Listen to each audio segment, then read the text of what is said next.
What's the story of Kromaia?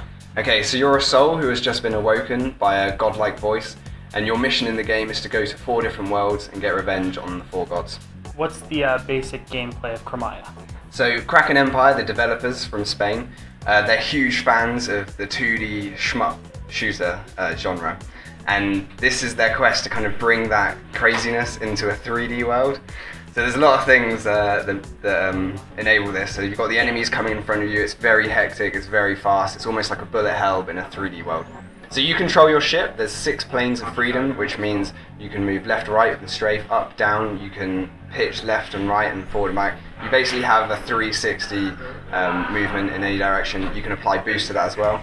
And as you're going through the levels, you then have a primary fire and a secondary fire, and you have to defeat the enemies, get to the checkpoints, get to the end of the level in as quick as time possible with the most points.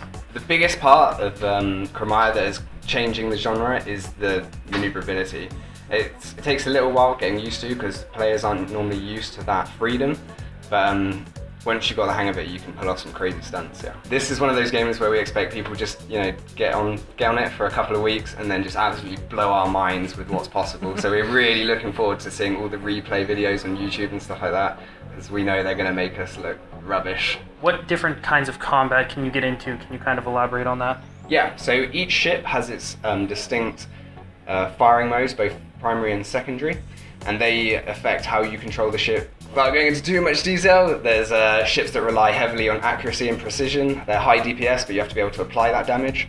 There are ships that have homing devices but have slow rate of fire, so you have to be able to cover yourself between shots.